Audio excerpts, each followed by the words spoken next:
So without further ado, I'd like to introduce our three panelists whom I know you're all here to see tonight. We are very excited again that all of you have chosen to speak with us this evening. So I would like to first just introduce the three panelists and their titles. What I would encourage all of you, though, is that in your new program is their bios. And if you want to read about, just please read these bios about the phenomenal work they're doing either on an international, national, or local level. Our first panelist that will speak tonight is Joyce Dubinsky. She's the Executive Vice President and CEO of the Tannenbaum Center for Interreligious Dialogue, or Understanding. The next speaker would be Anya Cordell. She is a speaker, writer, and activist, and she's an author of Race, an Open and Shut Case. And lastly, Farah Pendith, who is the Special Representative to Muslim Communities at the U.S. State Department under Secretary of State Hillary Clinton. I apologize for that. So I'd like to just speak briefly on how all of this is related to our topic tonight. Of course, looking beyond ourselves, the power of empathy in social change. The work of all these phenomenal women, of course, the connection is that they are working to combat bigotry on some level, lessen stereotypes, further collaborations, creating bonds, educating, lessening intolerance, breaking down boundaries, building bridges. That is the similarity that these three women do. The connection, of course, to empathy is that in order for them to do this, they need to find unique ways to encourage the building of bridges, to encourage collaboration. And when I think about my own experiences as program director of the Muslim Consultative Network and working within the communities, I think of things that have happened through my tenure in the last year and a half. Within the last year and a half, the Muslim community has seen, I believe, a rise in Islamophobia. As we all can recall last summer, well, I guess it's the summer before now, of the Part 51 situation. We also are all aware that this past year, the Peter King hearings that took place. And in talking with educators about the rise in bullying in public schools of Muslim students. And all of these issues, of course, are connected to Islamophobia. And two of our speakers tonight specifically do work in regards to Islamophobia, especially in combating it, of course. And they work to create, through their work that they do, a form of empathy. As well as Farah.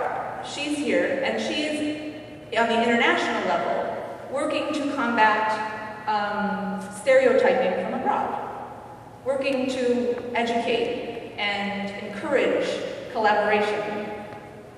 And so, what I hope we all take away tonight is steps that we can take to further their work, further the ways that we can educate the community, further ways that we can collaborate, further ways that all of us can work together and lessen the stereotypes that do exist. And one thing I do want to make mention is that this is not just working, of course, towards alleviating Islamophobia, but as Muslim myself, finding ways to encourage the Muslim community also to find empathy in collaborating with other groups. We all have our issues, and we have to find ways to find empathy in working with the other communities that exist, either our own or outside of our communities. So without further ado, I'd like to introduce, of course, our first panelist, Joyce Dubinsky.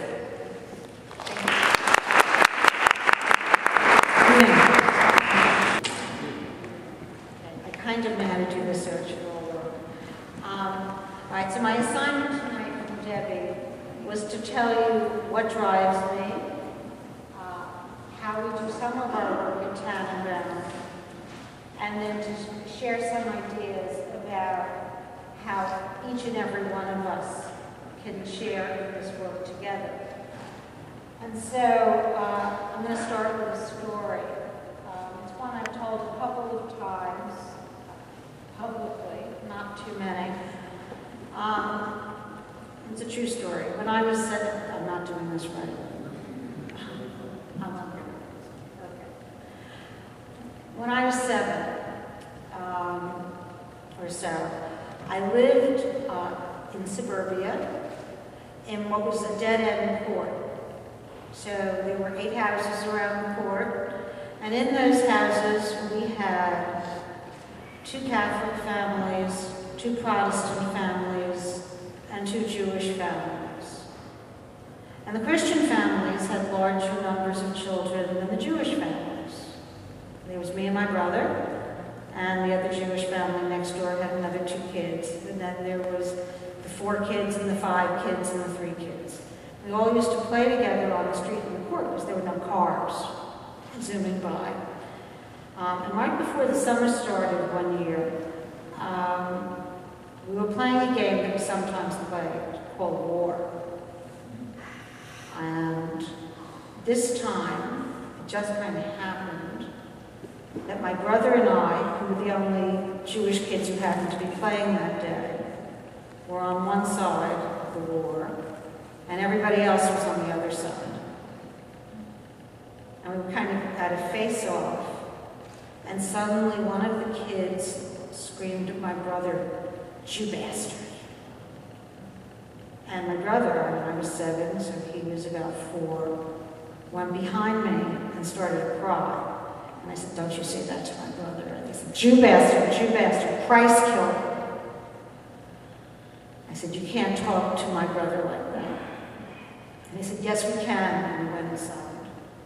And I refused to talk to them until they apologized. But what that meant was that that entire summer, I sat on my front porch in front of my house while the kids played on the street. And they didn't talk to me or my brother, and we didn't talk to them. And that was a really long, long summer.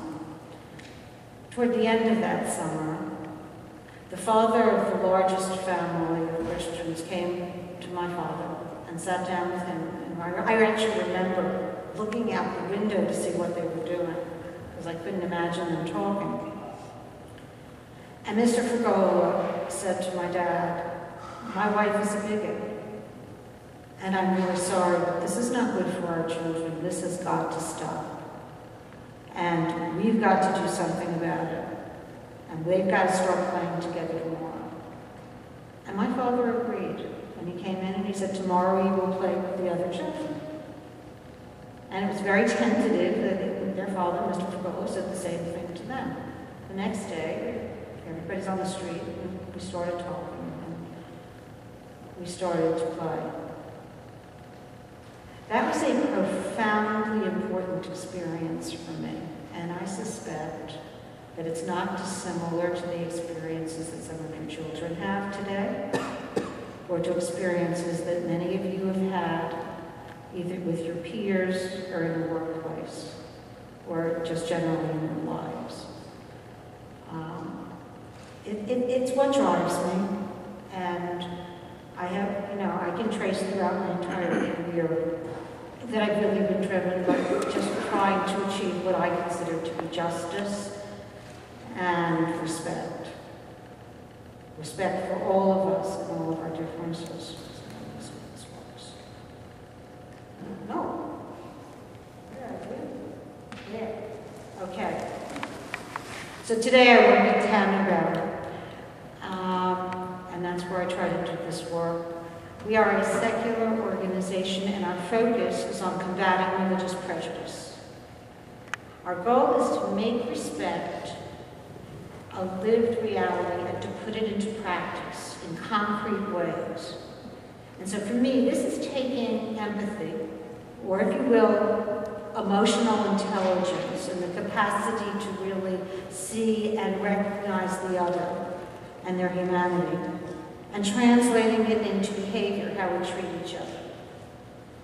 So, because of time, I'm not going to give you a detailed explanation of all of our work. I'm going to give you a quick overview of our four key programs, and then talk a little bit more about two of them.